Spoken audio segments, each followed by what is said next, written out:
जब नाश मनुज पर छाता है सबसे पहले विवेक मर जाता है। और वही विवेक पाकिस्तान का मर गया जब उसने दिल्ली पर हमला करने की नापाक कोशिश कर दी।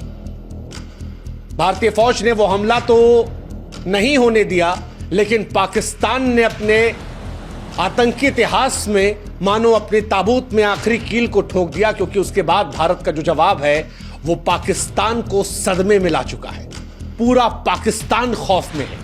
वो जो भारतीय टीवी चैनल्स का मजाक उड़ाते हुए फेक न्यूज की बात कर रहे थे, वो सारी न्यूज अब सच है, क्योंकि लाहौर से लेकर इस्लामाबाद, रावलपिंडी सब इस वक्त धुआं धुआं हो चुके हैं, धुआं धुआं हो चुके हैं।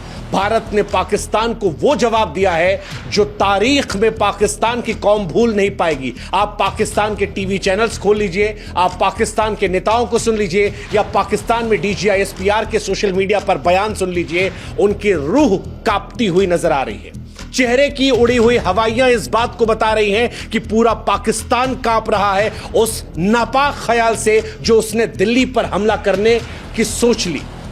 और ये पाकिस्तान को महंगा पड़ेगा, क्योंकि भारत ने जब ऑपरेशन सिंदूर चलाया था तब उसे लास्ट वार्निंग दी थी कि इस बार हमला हम सिर्फ आतंकवादी ठिकानों पर कर रहे हैं। पाकिस्तान अपनी आतंकी गतिविधियों को रोक दो।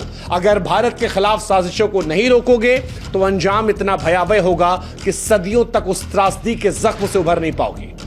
पाकिस्तान नहीं माना। पहले जम्मू, पंजाब, राजस्थान में ड्रोन से आतंकवादी हमला करके हिंदुस्तान के सब्र की कोशिश की, और उसके बाद आधी रात को भारत की राजधानी दिल्ली पर मिसाइल और ड्रोन से हमला करने की नापाक और कभी ना माफ करने वाली साजिश रच दी। यह हमला ताबूत में आखिरी कील था, क्योंकि इसके बाद भारत ने जो कुछ किया वो पाकिस्तान को डरा रहा है। भारत के विश्व स्तरीय एयर डिफेंस सिस्टम ने हरियाणा के सिरसा में पाकिस्तान के अटैक को नाकाम कर दिया, लेकिन इसके थोड़ी देर बाद भारत ने जो जवाबी कार्रवाई की है वो पाकिस्तान की फौज के मनोबल को चूर चूर कर दी है। दुनिया को भारत की सैन्य ताकत, तकनीकी श्रेष्ठता दिखा दी है। इस्लामाबाद से लेकर लाहौर, लाहौर से लेकर रावलपिंडी और पंजाब में घुसकर भारत ने ऐसी सर्जिकल स्ट्राइक की है कि पाकिस्तान के DGISPR लेफ्टिनेंट जनरल अहमद शरीफ चौधरी रात को 4 बजे प्रेस कॉन्फ्रेंस करने आए। और अगर आधी रात को प्रेस कॉन्फ्रेंस करने कोई आ रहा है तो आप समझ सकते हैं कि घाव बड़ा गहरा रहा। लोगों ने उनकी शक्ल देखकर कहा कि इनको डायपर दे दीजिए, क्योंकि आंसू जो थे वो चेहरे पर आ नहीं रहे थे, लेकिन आत्मा उनकी रो रही थी। उनका चेहरा घबराया हुआ था, आवाज जो थी वो कांपती हुई थी, चेहरे पर हवाइयां उड़ी हुई थी। बौखलाहट ये साफ बता रही थी कि दिल्ली पर नापाक हमले का ख्याल जो है उसका भारत ने कितना करारा जवाब दिया है, कैसा अप्रत्याशित जवाब दिया है, और ऐसा जवाब दिया है कि पूरा पाकिस्तान धुआं धुआं हो गया है। वो जो 10-12 घंटे पहले सोशल मीडिया पर अपनी पीठ ठोक रहे थे, अब कांपती जबान से, डर से सिकुड़े चेहरे और मनोबल के साथ हार का मातम मना रहे थे। पाकिस्तान में रावलपिंडी में जनता जो है वो सड़कों पर उतर आई थी। नेता सोशल मीडिया पर बकवास कर रहे थे, टीवी चैनल में एंकर्स जो हैं वो मरने मारने की बात कर रहे थे, लेकिन उस वक्त भी उनकी जबान जो है लड़खड़ा रही थी।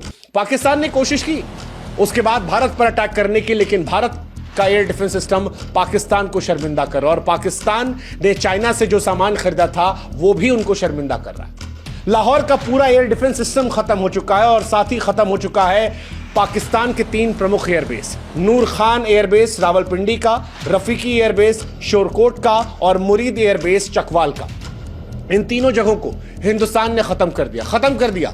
यहां पर जितने सामान थे, हथियार थे, रडार सिस्टम था, वो सब कुछ धुआं धुआं हो गया। और ये सब कुछ इसीलिए क्योंकि पाकिस्तान दिल्ली को निशाना बना रहा था। अभी तक बॉर्डर एरियाज में लड़ाई चल रही थी, लेकिन पाकिस्तान ने अब तक की अपनी सबसे बेवकूफी और आत्मघाती साजिश को अंजाम दिया। दिल्ली पर आप ड्रोन से अटैक करेंगे, बैलिस्टिक मिसाइल दगाएंगे दिल्ली पर, जहां संसद है, रक्षा मंत्रालय है, अहम जगह है। क्या मकसद था दिल्ली पर हमला करने का? भारत को नुकसान पहुंचाना, दुनिया में बदनामी, नागरिकों में दहशत फैलाना। खबर तो यहां तक है कि कुछ चीन और आतंकी संगठनों ने मिलकर चाल चली थी। हालांकि इसको लेकर जांच पड़ताल जो है वो चल रही है, कितना सच कितना फसाना वो पता लग जाएगा। लेकिन पाकिस्तान ने दिल्ली को निशाना बनाकर भारत की संप्रभुता को जब ललकारने की कोशिश की, लाखों जिंदगियों को खतरे में डालने की कोशिश की, तो यह भारत की उस लाल रेखा को पार करने जैसा था जो भारत नहीं सहने वाला था। भारत ने इसके बाद पाकिस्तान को तबाह कर दिया। भारत ने इस बार जो जवाब दिया है उसने पाकिस्तान को शर्मसार किया है। लेकिन सिरसा में जो हुआ वो भारत के लिए खतरनाक हो सकता था अगर भारत का एयर डिफेंस सिस्टम स्ट्रांग नहीं होता, क्योंकि आधी रात के अंधेरे में आसमान चमक रहा था, धमाकों की आवाजें आ रही थी, मलबा गिरता दिखा। सोशल मीडिया पर लोग हैरान थे। यह तो भारत के देसी मिसाइल सिस्टम की ताकत थी कि सब कुछ काबू में रहा।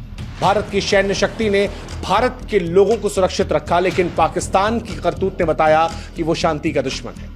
शांति का दुश्मन है। जम्मू में हमला करना, पंजाब में हमला करना, राजस्थान में ड्रोन हमला करना और अब दिल्ली में साजिश करने से पाकिस्तान ने उस फुल फ्लेजेड वॉर को खोल दिया है जो अब तक भारत संकोच कर रहा था। हालांकि भारत ने इस बार भी पाकिस्तान के सैन्य ठिकानों को ही निशाना बनाया है। अभी भी भारत मानो संदेश दे रहा है कि तुम्हारे लोगों पर हम हमला नहीं कर रहे हैं। अभी भी हमने जो तुम्हें बर्बाद किया है वो तुम्हारी फौज के इलाकों को बर्बाद किया है जो जंग में जायज है। लेकिन पाकिस्तान ने जो दिल्ली में हमला करने की कोशिश की थी वो नाजायज थी, पाकिस्तान की तरह। और उसी की वजह से भारत का जवाब ऐसा था कि जब सोशल मीडिया पर वीडियोस आए तो सारे एयरबेस धुआं धुआं थे, आग की लपटें आसमान छू रही थीं। स्थानीय लोग डरे सहमे थे। पेशावर में 5 धमाकों की खबर आई, एक सैन्य गोदाम तबाह हो गया। सियालकोट में पाकिस्तानी सेना के वरिष्ठ अधिकारी जनरल नासिर खान मारे गए। सूत्रों का दावा है कि जजुआ आतंकी संगठनों जैसे लश्कर तैयबा, जैश ए मोहम्मद, इन तमाम ने मिलकर जो साजिशें रची थी, अब पाकिस्तान उसमें फंस चुका है। भारत के स्वदेशी ड्रोन जो है वो उसे तबाह कर रहे हैं और पाकिस्तान पर ऐसा कहर बरप रहा है कि पाकिस्तान परेशान है। पाकिस्तान इसलिए भी परेशान है क्योंकि पाकिस्तान के रडार सिस्टम भारत की ड्रोन को पकड़ नहीं पा रहे, वो पूरी तरह से नाकाम है।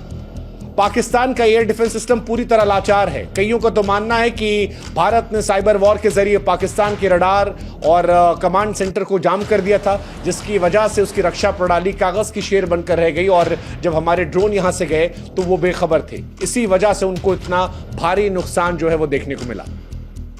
इस ऑपरेशन का आर्थिक प्रभाव पाकिस्तान को परेशान करेगा, क्योंकि पाकिस्तान ने 24 घंटे पहले IMF से वो जो $1 बिलियन की भीख ली थी, अब ऐसा लग रहा है कि भारत ने उससे कहीं ज्यादा इनको नुकसान पहुंचा दिया है। जो नुकसान भारत ने इनको दिया है वो शायद $2-3 बिलियन से होगा। तो पाकिस्तान जो भिखमंगों की तरह मांगने गया था, जितना मांगा उससे ज्यादा फिलहाल नुकसान में है। लेकिन भारत का पाकिस्तान पर हमला, एयरबेस पर हमला, यह स्पष्ट करना था कि भारत के नागरिकों की तरफ अगर पाकिस्तान देखेगा तो फिर पाकिस्तान की नापाक सोच को मिट्टी में मिला दिया जाएगा। भारत अपनी संप्रभुता को लेकर बहुत स्पष्ट है। भारत दुनिया को बता रहा है कि न सिर्फ अपनी रक्षा करने में सक्षम है, बल्कि अगर दुश्मन हिमाकत करेगा, अगर दायरा पार करेगा, वो लाल रेखा से आगे बढ़ेगा, तो फिर हिंदुस्तान जो है वो उसे घर में घुसकर मारेगा। और पाकिस्तान डरी हुई है। पाकिस्तान के डर को आप ऐसे भी समझ लीजिए कि DGISPR जो है वो रात को 4 बजे जब आए तो बकवास करने लगे। वो भारत में लोगों को आपस में लड़ाने की कोशिश करने में आ गए। वो सिख समुदाय को लेकर झूठ बोलने लगे कि भारत ने पंजाब में सिखों को निशाना बनाने के लिए बैलिस्टिक मिसाइल दागी। इतना घटिया, बचकाना, हास्यास्पद दावा था कि लोग इस पर क्या कहें। भारत के जो एयर चीफ मार्शल हैं वो अमरप्रीत साहब है, वो एक प्राउड सिख है। भारतीय वायुसेना को वो रिप्रेजेंट कर रहे हैं। भारत का सिख समुदाय कितनी बार पाकिस्तान को ठोक चुका है, कुत्ता बना चुका है। ऐसे में पाकिस्तान का ये दावा झूठा है। भारत के सिख समुदाय को बदनाम करने की कोशिश है और ऐसी कोशिश के बारे में हम क्या ही कहें। हालांकि पाकिस्तान हर तरह से नापाक कोशिश कर रहा है। अफगानिस्तान को लेकर बकवास की कि भारत ने अफगानिस्तान में भी हमला किया। उधर अफगान भाई हमारे कह रहे हैं कि इंडिया वाले भाई आप और ठोको, हम भी साथ में ठुकवाएंगे। DGISPR उस डर और झूठ के बीच में कहता है कि हमारा जवाब देखो, लेकिन पाकिस्तान की जनता जो है वो अब सोशल मीडिया पर समझ रही है कि जिनको वो हीरो मान रही थी वो हीरो नहीं है, वो खोखले कागज के लोग हैं, बोल बच्चन वाले हैं और इसीलिए शायद पाकिस्तान झूठ का सहारा ले रहा है। खैर, पाकिस्तान के लिए सबक है। पाकिस्तान की ये भूल कि दिल्ली पर हमला करना उसे भारी पड़ी और भारी पड़ेगी। भारत ने न सिर्फ नाकाम किया है बल्कि सैन्य ठिकानों को तबाह करके बताया है कि ऑपरेशन सिंदूर 2.0 खत्म नहीं हुआ है। ये सिंदूर 2.0 अभी जारी है और अगर पाकिस्तान अभी भी नहीं माना तो पाकिस्तान इतिहास का हिस्सा बनने से बहुत दूर नहीं है। पाकिस्तान का इतिहास हालांकि कहता है कि पाकिस्तान सुधरने वालों में से नहीं है, लेकिन भारत भी इस बात को लेकर स्पष्ट है कि यह पुराना भारत नहीं है। हम इस बार थप्पड़ मारोगे तो ईंटा लेके मारेंगे, अगर हमारे पे हमला करने की सोचोगे तो घर में घुस के तुमको तबाह कर देंगे और अगर इससे आगे बढ़ोगे तो तुमको इतिहास का हिस्सा बना देंगे। पाकिस्तान को तय करना है कि उसे रहना है या इतिहास के पन्नों में, कागजों में सिमट कर रह जाना है।